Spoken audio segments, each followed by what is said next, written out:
women to overcome the fear of writing and publishing their books. And I'm so excited to have Korie Minkus from the US with me. Korie Minkus is a very successful entrepreneur, advocate for business founders, and a culture shifter. She is the CEO and founder of Rock Your Product, the #1 global product business advisory and growth training company. As a global brand strategist and physical product-based business scale expert, Korie has launched and scaled hundreds of products and worked with brands generating billions of dollars. With a passionate, heart-centered approach, Korie inspires, consults, advises, and mentors entrepreneurs. She has trained over 100,000 businesses, delivering results through award-winning systems and generating profitable market share growth. As an international speaker, Korie is a sought-after expert in physical products, consumer psychology, and fast multipliers through channel distribution. And last but not least, Korie is also the co-author of the upcoming book, Be From Passion to Purpose and Product and Prosperity, together with Ashley Black and Lisa Rankin. Their book is a multi-dimensional approach to bringing out the magic in you, braided with universal truth and the power of the divine feminine. This book is all about being happy, aligned, and intentional in life and business. So welcome, Korie, to the show. Wow, thank you, Esther. That was so awesome. Wow, it's fun to hear everything or little pieces of what life has looked like. So thank you so much for having me. And I am honored to be on your podcast. Just being part of Living Without Fear. This is such an amazing mission you're on, and helping women understand how they can overcome fears of publishing books, which is something I have recently done. So resonates for me. Anyways, thank you for having me. Thank you, Korie. So let's jump right into the first question, which is very often, what has been the turning moments in your life? That's great, Esther. Thank you for asking. So such a profound question you ask, and I'm sure for many, there are certainly different turning points for each of us, right? It's incredible how, as we evolve, there are different turning points sometimes within the day, within the month, within the year. But to answer your question, probably my most significant turning point was when I was young. And I came from a family that was a very loving, amazingly supportive family. 2 brothers who I still to this day adore and love, and a mother and father who were heavily committed to our education, our academics, and having a very grounded life and experience. So when I was about 8 years old and I was in school, and the educators that I was working with at my elementary school identified that I had some kind of learning disability. And so they started to do tests and examine different opportunities that I could be challenged with. And they essentially discovered through that process what they coined as a learning disability in different areas of my academic life. And so they called my parents in, and I sat down with them. And again, I was very young. I was 8 years old. And I remember sitting in the classroom, you know, when you had those like little chairs that you sat in, right? So your mom and dad sit in the little chairs with you. And at this little table, and there were about 4 educators who were sitting across from us. And at that time, they started going through the test results and explaining to my parents what it looked like and what it was about. And at that meeting, they went on to tell my parents that my learning disability was going to impact my ability, not only academically, but that I should accept the reality that there were certain things I was not going to be able to achieve in my life. And it was as if the experience was, you know, it's like one of those moments where like the world starts flashing around you. And you're trying to figure out, is this my life? Is this somebody else's life that I'm sitting in? And what is this information that's being delivered to me that's so profound? And at that meeting, they told my parents I probably would, struggle to graduate from high school. I would likely never go on to academic achievement in college. And it was amazing to me that they could predict, as if they had a crystal ball, what the outcome was. And so at that time, we left the meeting, and of course it was devastating for me. It was a huge blow to my confidence.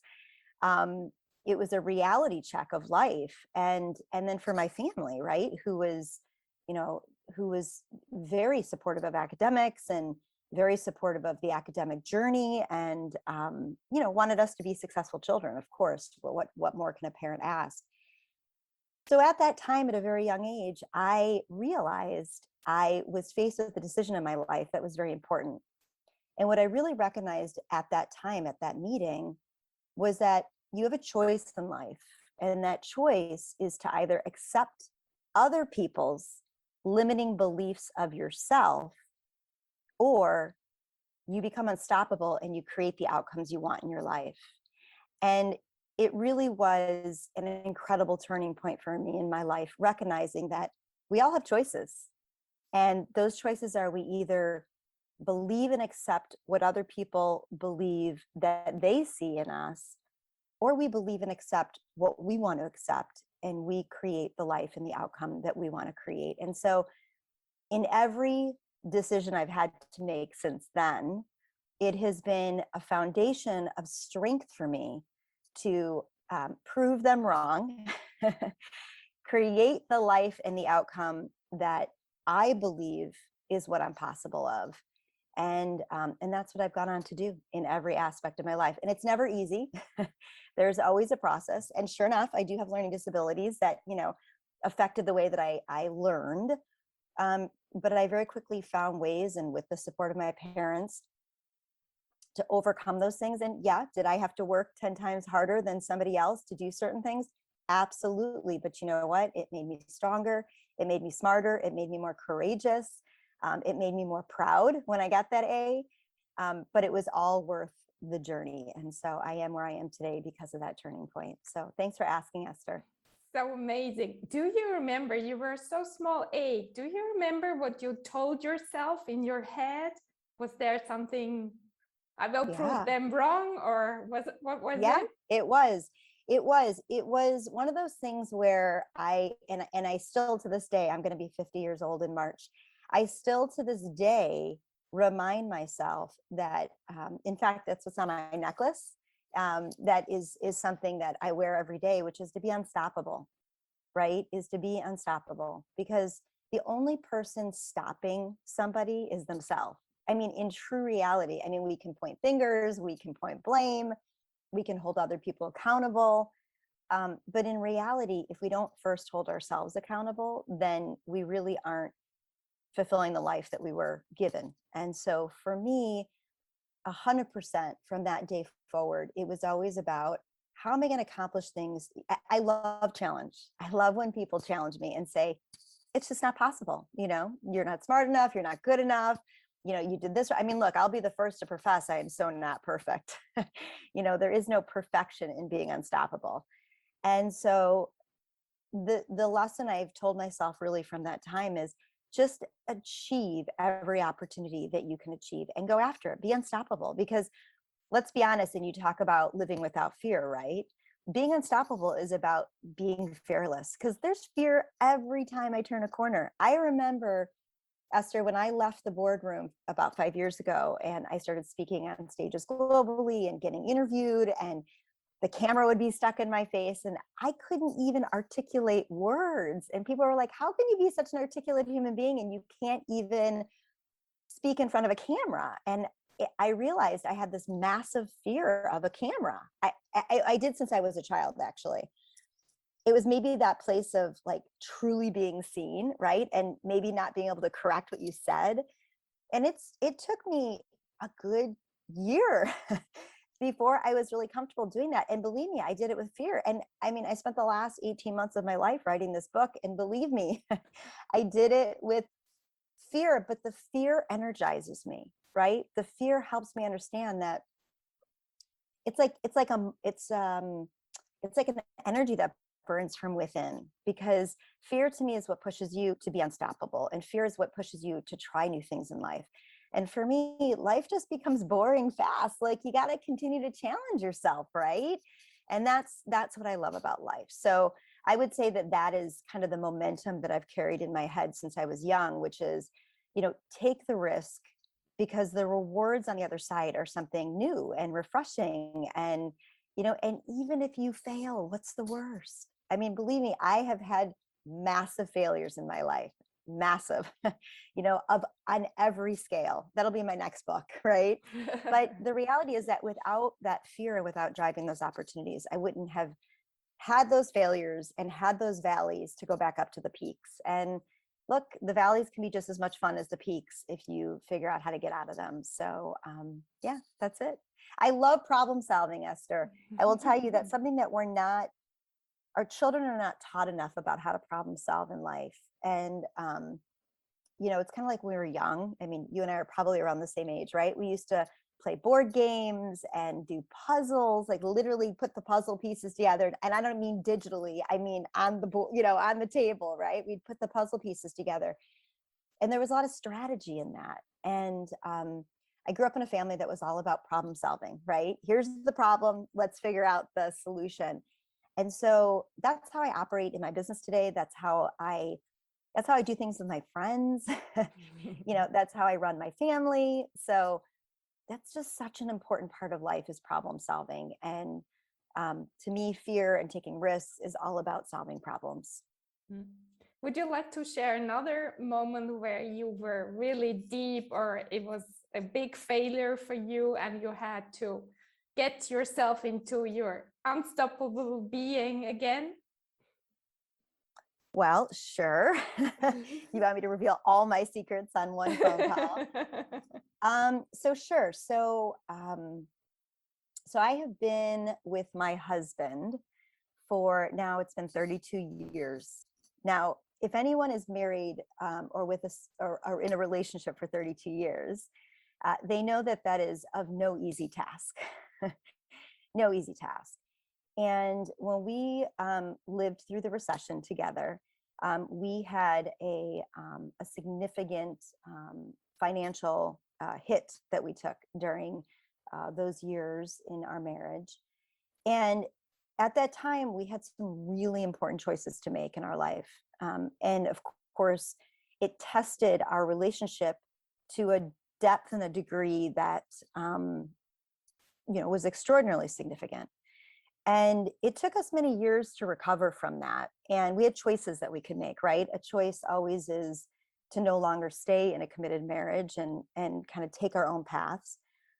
But what we chose to do at that time was take our own path together. And what we chose to do was rediscover ourselves during that experience so that we can then rediscover ourselves together. And I'm proud to say that it was a very challenging time. It was an opportunity for us to each rediscover ourselves as adults, because we'd fallen in love as children. We fell in love when we were 17 and 18 years old.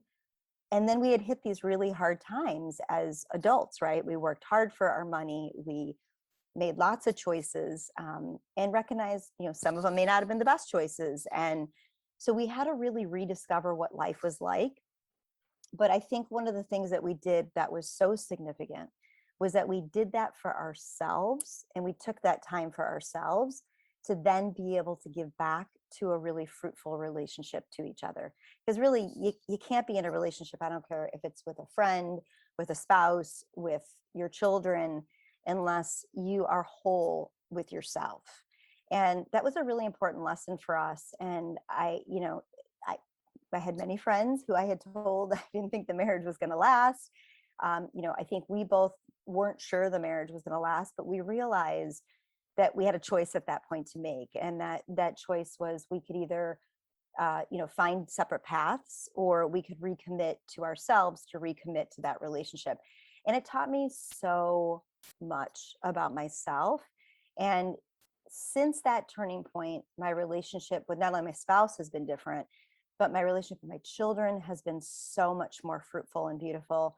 And my relationship with my friends, my communities, my business partners. I was just at an event the other night, and there was about 100 people there.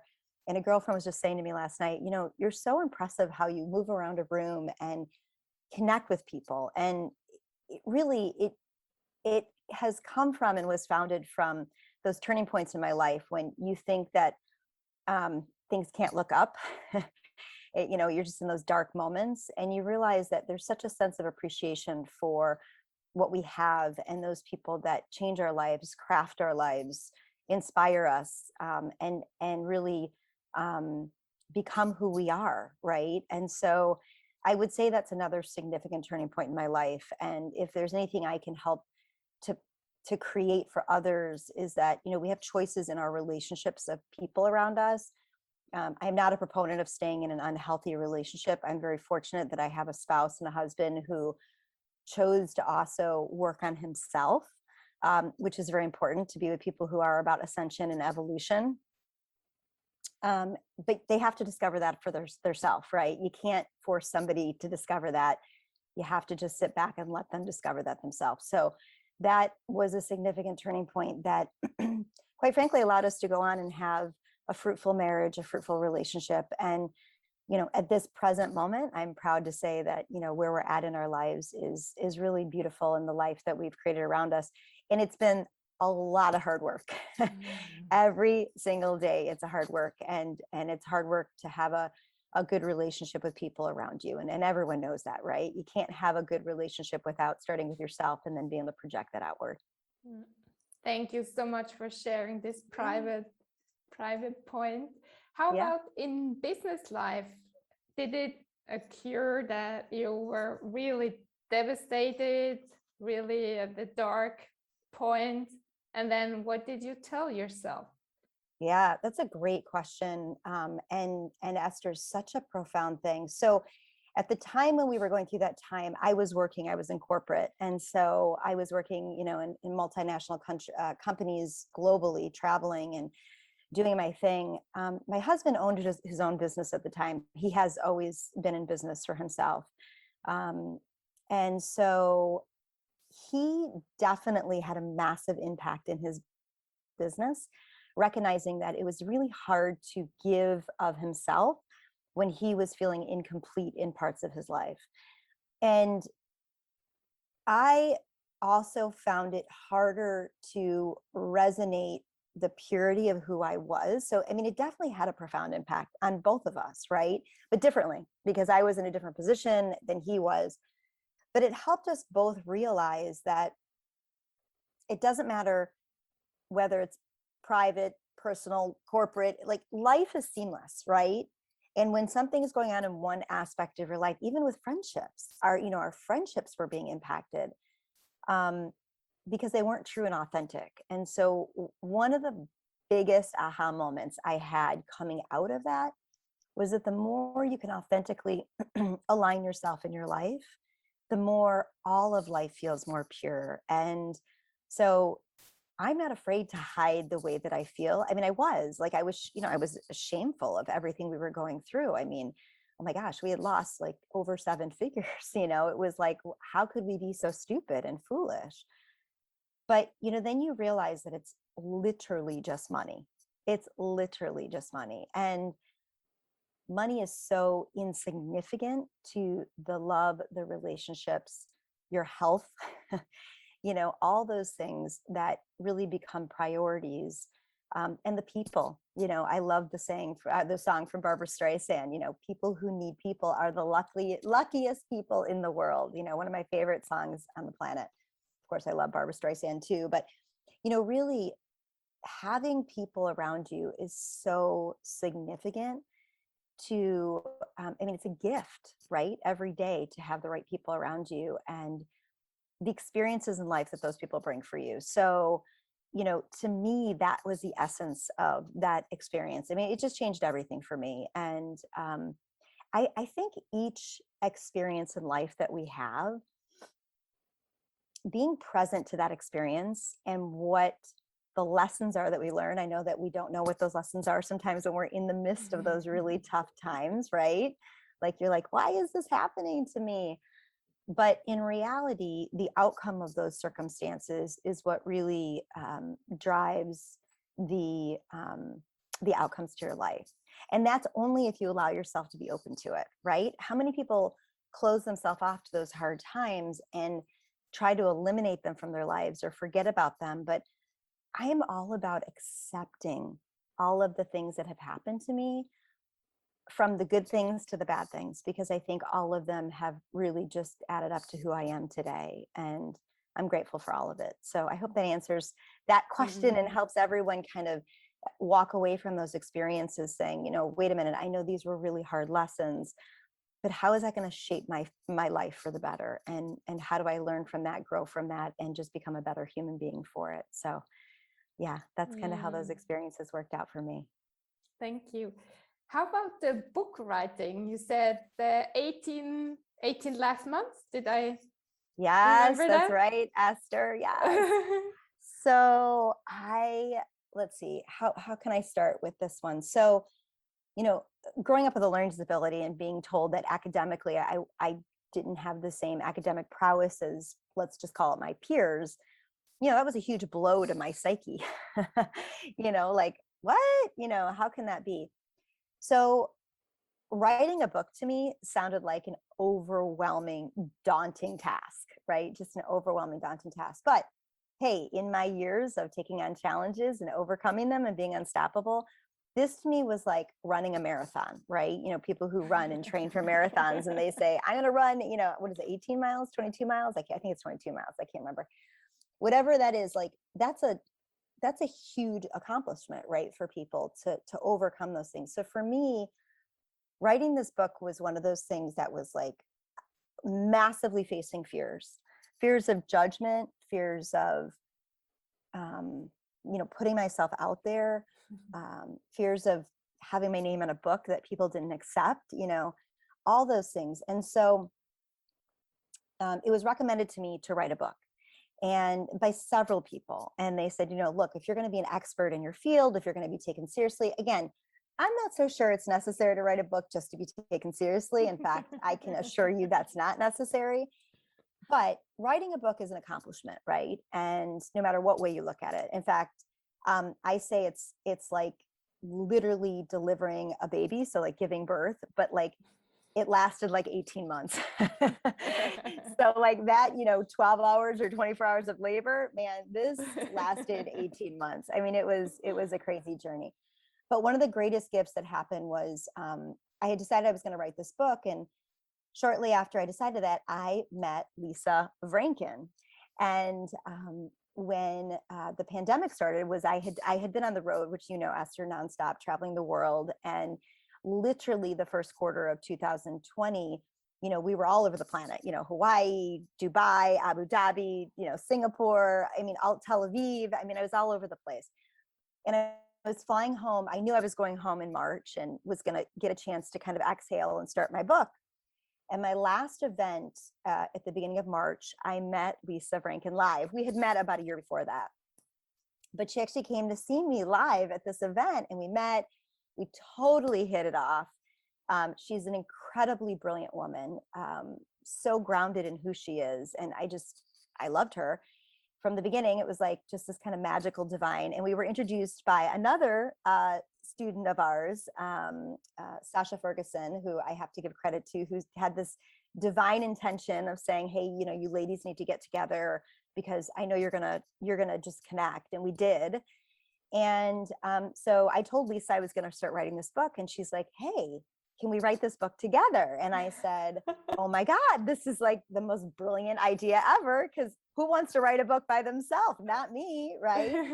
And she's super articulate and so intelligent, and she's she had already written a book. I think she published something, but I don't think she actually published the book that she'd fully written. She's now since then written and been part of another book she's publishing, but extremely eloquent. But anyways, it was a perfect match. It was like a match made in heaven. So we started writing together. And shortly after we started writing, we had hired a book coach, and the book coach got sick.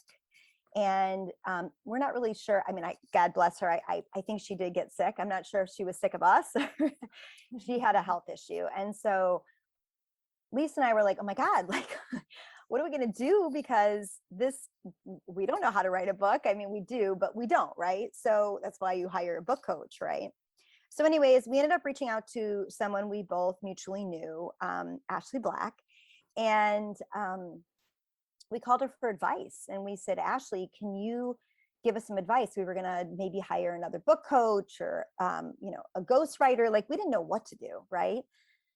So, I mean, and we'd already written, I don't know, maybe 4 chapters of the book, and we were just stuck. So, and maybe stuck in a little bit of fear, but, we figured we'd find a way through it. So anyway, we were calling friends, getting advice, and we were on the phone with Ashley for like 3 hours. And at the end of the call, I said to Ashley, like, do you want to write this book with us? And she said, hell yeah, I want to write this book with you ladies. This is so something that resonated for her. That it was literally this divine intervention of the 3 of us coming together. And we all believe in this mission so much. And really it's bringing the experience to female entrepreneurs about what female entrepreneurship looks like, right? Because we have grown up in such a masculine world of business as females. And I can attest to that after spending 25 years in corporate and going from, being a very feminine woman. I was a figure skater and a ballet dancer. And, I was the best of the best, loving my sparkling costumes and all those things, to working in a very corporate setting for 25 years, where I was the only female at the boardroom table for many, many years. I'd respected my male counterparts to the, and still do, right? Still do. I have 2 boys. I love my husband. I love my 2 brothers. I love my male counterparts.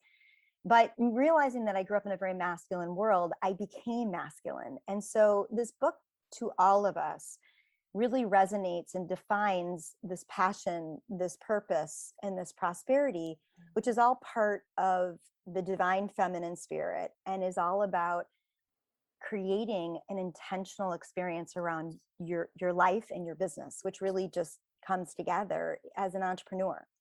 And so the words, the stories, the practices in this book, the movements that we create in this book really help female entrepreneurs to redefine their journey as an entrepreneur.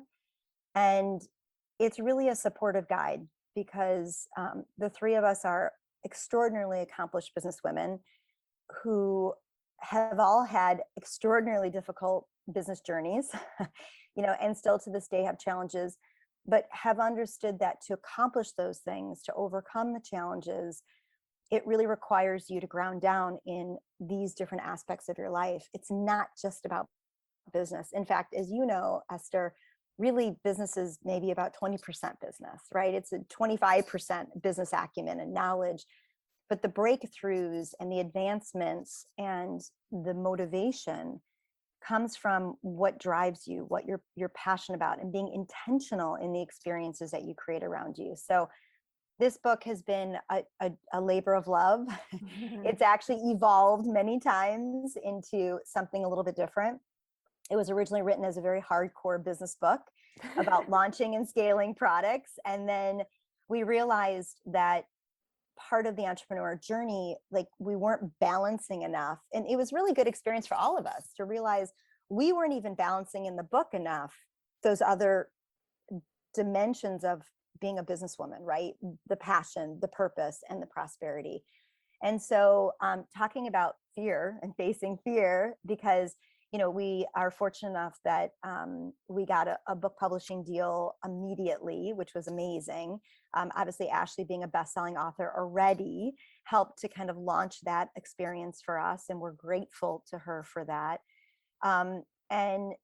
And we were able to then evolve this experience through working with just a really great writing team to understand how to create a book that is no ordinary business book by any stretch. But really a collaboration of the 3 of our experiences in that entrepreneurial journey, and then helping others see themselves in our journey, right? To create their own opportunity. and purpose-driven outcomes as being a female entrepreneur. So that's what this book was about. Wow. That's going to be very exciting, Korie. Thank you. It is out there now, meaning you can pre-buy it. So it is out there on any place that books are published. You can find them online, as well as it will be in bookstores. The book is actually launching the first half of 2022 because of all the delays of things these days. We don't have actually a pub date yet, but we're thinking it's going to be March or April of 2022 that'll actually be on bookshelves. But we are working towards that. The book is officially done. It's in editing. It's in the publisher's hands. We're super excited about that. And I'll tell you what, it is absolutely a labor of love. And I am incredibly grateful to be part of this journey that I've been part of with Lisa and Ashley. They're extremely brilliant women. They challenge me to think harder, be better, be smarter. And I have to tell you that we started a live podcast that we do every week, which I know, Esther, you're part of, called The Writing of the Book. And it's a Facebook Live that we do every week. We have almost 10,000 women who come in and out of that podcast every week. We've been doing it for just over a year.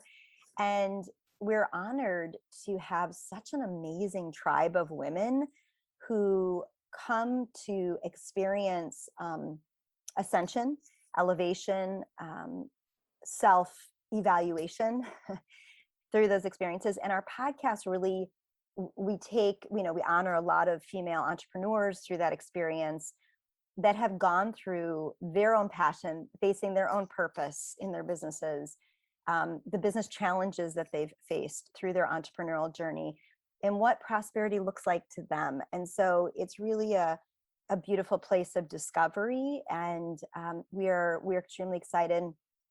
I don't even know how many episodes we've done. I'd have to go back and count. I mean, it's been at least 52 because we've done it over a year.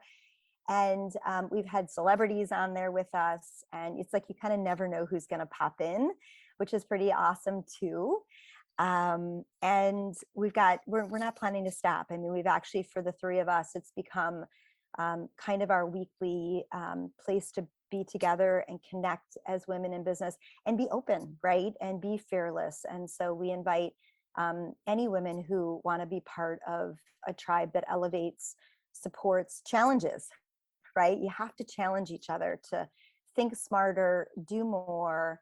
And we always talk about the fact that if you're not in a room that elevates your thinking, then you need to go find a new room, because the more you're challenged in life, the more you get to experience more things in life. And if you're an entrepreneur or thinking of being an entrepreneur, globally, I mean, I consult businesses around the world, in the Middle East, and, of course, throughout Europe, and, all over the world, and Asia. It doesn't matter where you live in the world. Female entrepreneurs face the same challenges. And I say the more you share with the universe, the more the universe will share with you. And so be open to that, right? Be open to that experience. And if the writing of the book's not the right place for you, then find somewhere else that is, that's going to give you the opportunity to really elevate. But I have to tell you, the women have created amazing bonds and networks. They rely on each other, right? To show up for each other every week and be super supportive. And we are totally open to women coming into our network and posting about your business and sharing what you've done and your accomplishments, because that's how you elevate yourself. And if you're not willing to elevate yourself, then other people are not going to help you to elevate. And so that's something that we encourage and really push through that experience. So anyways, the writing of our book has been such a great journey for all three of us. And during that journey, we each have evolved so much. I mean, we've grown so much in our own business lives and acumen. I mean, Lisa has accomplished, I'm so proud of her, what she's done over the last 2 years. And, Ashley, Ashley has almost 6 million followers around the world. And what she stands for and represents is incredible. And the doors that have opened and the opportunities of my career, really over the last 2 years, since I've gotten off the road and really been into developing new dimensions of my career, has just it has just blossomed. And so I'm grateful. And I'm not just grateful over the last few years, but oh my God, I've had, 30 years of business experiences. And I can just tell you, Esther, every single one of those opportunities and people and relationships, just like yourself, who I met, almost 4 years ago, right? Each of those relationships, like I have so fostered those relationships and invested in them. And I can tell you it's been worth that investment because the people around me that are incredibly supportive of the journey are just amazing. I met people on the internet 2 years ago when COVID started, and today they have become a really valuable part of my journey and my tribe. And so it doesn't matter if you meet people virtually or live, it just doesn't matter. So anyways, yeah, it's the writing of the book and the journey of B is something I'm super proud that other women are going to be able to be part of and experience in their life. And I've had people tell me they're buying the book for their daughters and their aunts and their mothers. And, it really is an opportunity because we don't care what age you are. The average age of an entrepreneur is 45. And there are more female entrepreneurs launching and growing their businesses today than ever before. And with over 2 million women just in the US alone who left the workforce during COVID, like they are not going back to that same way of doing things. And so, looking at how do you want to reinvent your life? I mean, be a female entrepreneur, and even if you take that entrepreneurial spirit back into a corporate setting, that's fine too. But stand for something, and try to create that opportunity that really aligns for you in your life. It's a magical experience for sure. So beautiful, Korie. Thank you, Esther. Where would you like people reach out to you? Oh, well, I mean, wherever they want. They can find me on the writing of the book on the Facebook. They can certainly write me at directly at my email. I'm at Korie so it's KORIE at rockyourproduct.com, or call me. I have a number too. So I love when people call me or text me, like to me, that's so magically divine. I think people lose the essence of, picking up the phone and calling people. And, on the bottom of my email is my phone number. I don't hide that, right? Just call me, call me to share your vision, your mission, your stories, your needs. Today I do many things. Today I work with private clients, mostly around the world, which I'm blessed and honored. I have some of the most amazing clients I'm so grateful to work with. And I'm very particular about who I work with these days. I've done this a long time, and I feel that I have the privilege and honor to be able to dissect who I want to work with, because I really want to work with people who really want to achieve, right? I want people who are going to be accountable to their business, and I'm there as a tool, a support, a leverage for growth, but I'm not there as an accountability partner, right? It's not what I want to be for people. I want to give them massive possibilities in their lives and their businesses. And of course, as you know, I mean, the track record has been amazing and what I've been able to accomplish over 30 years. And so I'm confident that I can transfer that experience and knowledge, and I have, to my clients. So it's been a great journey. So I'm doing that. I'm working on several boards, which I'm honored. I just got accepted to another board this week to be a board advisor for different companies. Again, very selective of who I work with, and really want to make sure I'm supporting the right missions and values. And then I've recently, which is crazy, I can't talk too much about it, but I'm recently involved in a founding experience with a technology company. So maybe by the time you air this, I'll have already accepted the position with that company. But it kind of is something I feel like I've manifested, because years ago, I started to recognize some of the inefficiencies for product-based business owners in the way they have to run their companies today. And although I wasn't smart enough to create the technology on my own, I am incredibly blessed that I manifested the right team around me And just 2 weeks ago, we were in New York City and got our first round of funding, which is amazing.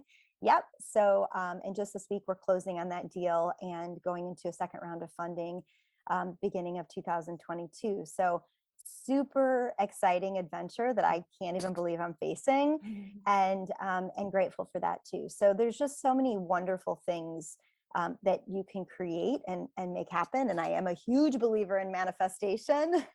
It's happened several times in my life. And I encourage people to, if you don't know anything about manifestation, buy a book, do some research, figure out what that looks like for you in your life, and put your energies towards the things that you can control, not the things you can't control, and really focus around the outcomes that you want to create in your life, because it really is a magical experience. And then talk to me in like 3 to 5 years, and I'll let you know. We'll do an update, Esther, in 3 to 5 years, and I'll let you know how that all comes to fruition for me. So, yeah. Congratulations, Korie. So, to end, 3 last truths for our audience, what would it be? Oh gosh, this is always such a good question, right? Because life is full of so many lessons and so many truths. So 3 things I've learned. So as I mentioned, I'm turning 50 in 2022. So it's pretty divine, almost like, I'm definitely like not afraid to show my energy, my passion, my sincerity, and my emotions. So I could cry, but in 2022, I'll turn 50, and divinely, my book will be published. A big fear that I had to overcome. I am hopefully moving into this incredible new opportunity with this technology company. And I look at where I'm at with my consulting business, and it could not be more robust and divine, and the experiences in life. And then I look at my family, and I have just fostered an amazing family. I'm so proud of my children and where they are in their lives, although they're just getting started, right? One's in college and one's still in high school. So, they have a long road ahead of them. But taking the time to teach them the real values of life, to me, is what's so important. And then not traveling the last couple of years has been divine, because I traveled a ton and always said, oh, my kids don't need me anymore. They're teenagers or they're young adults. But I realize now that I'm home, they need me now more than ever. And so it's great to be here. So many lessons. I think one of the things that my girlfriends have taught me, which is amazing, that people always ask me, like, how do you juggle everything in your life? I have no idea. In fact, Esther, when we got on today, you said, do you sleep, Korie? Like, do you ever sleep? But I don't sleep because I love life. But I mean, I do sleep, but I don't need a lot of sleep. I used to figure skate at 5 a.m. in the morning when I was young. So I think that never changed for me, getting up early and starting your day early. But the one thing my girlfriends taught me was to stop and smell the roses and be present in my life. And so I'm grateful to my girlfriends who over the last decade have really helped me to understand that. You have to create presence in your life, because if you don't, life moves way too fast, and you won't get to enjoy the beauty of the simplicity of the moments that you have. And so for me, smelling the roses has been something I've learned over the last several years. And then number 2 is other people can actually elevate you. And so be open to talk and connect with everyone. Now, many of us don't fly as much as we used to, right? I used to be on a plane every single week, and I actually did that for almost 30 years until COVID shut us down. But I was on a plane, like I said, 2 weeks ago, going to New York. And as I'm on this flight, of course, it was at like 6 a.m. in the morning. I could have literally taken my pillow and gone to sleep for 2 hours because I had a full day of meetings in New York. But instead, I ended up talking to this guy who I was sitting next to on the plane. And it could not have been a more divine conversation. The connections to the new experience I'm moving into, the reason I was going to New York, and then finding that he's actually connected to one of my best friend's siblings. I mean, just the craziness of actually just opening up and talking to people. And being super connective, to learn from people and be elevated by people. That's number two. So number one, smell the roses. Number two, let people elevate you. And then number three is absolutely my belief that the more that you give out, the more you get back. And it's not that I give because I want to get, it's that you give and that you do get. And so the more you give the universe, the more the universe gives back to you. And if that's not been reminded to me over and over and over again, I'm in awe of where life has taken me, again, through some really hard hardships. But the more that you believe in yourself and you give that out, the more it just comes back to you. So today I feel more grateful than ever to have had the journey that I've had, the hard times, the challenging times. I am for sure one of those hardworking individuals where I give and I don't stop because I love what I do and who I am.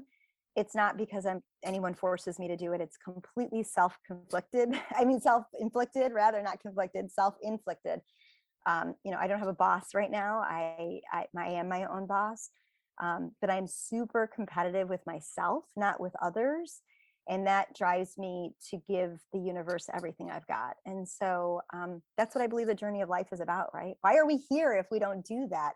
In fact, Les Brown, who I had the pleasure of meeting over the last 5 years and spending some great time on the planet. If anyone's never seen Les Brown speak, they should go see Les Brown speak, right? And we shared some private moments throughout our journey on the road together. And I used to sit with him in the green room before he'd go on stage, and we would talk, and he would share his brilliance and his wisdom. And he would talk about the fact that, like, it's ride or die. Like, if you don't live life to the fullest, what's the point in living life? And for a man who was diagnosed with cancer and who was told he was going to die, and then really found ways to overcome that sense of true physical health issues. And he called me towards the beginning of COVID and told me that he was just told that he was cancer free, which was amazing. And has always given so much of who he is and his passion and love to inspire others. He so inspired me and reminded me that it doesn't matter what age you are or where you came from, what culture or background or color. It doesn't matter who you are, that life can be what you want it to be. You just have to have the vision, and then you got to do it. You can't rely on others to make it happen for you. And so to me, those are the lessons in life. Listen to everyone, learn what you can, and then apply it in your own life so that your life can be fruitful and meaningful and beautiful, which is something we talk about in our book. Live your best life in your beautiful self, because that's all you got, right? You just got you. And if you do you, everything else is going to fall into place. So those are my important lessons in life that I've learned and that I would love to share with your audience and with you and anyone that really wants to be inspired for themselves, right? It's not about competing against others in this world. It really is about competing against yourself. And that's what the divine feminine is all about, right? Inspiration and intuition, right? Intuition about what's really important to yourself. So. Wow, Korie, thank you so much for your inspiring talk. Really, I'm so honored to have you had here. Thank you. Thank you. I'm so honored too, Esther, and I give you so much grace. And really, the fact that you've done almost 100 episodes of this podcast, and your commitment to not only be an amazing publisher, but to also be selfless and create an experience for others to find a place to live without fear and be elevated is just is amazing. There's a lot of podcast work that's done today and a lot of expression of things, but I know you're very purposeful in the way that you select your guests and you create an experience for others to be part of. So thank you for that. And thank you for all your support over the years and being part of the writing of the book and bringing your brilliance, your love, and your energy to everything we do. So thank you for that as well. Thank you, Korie.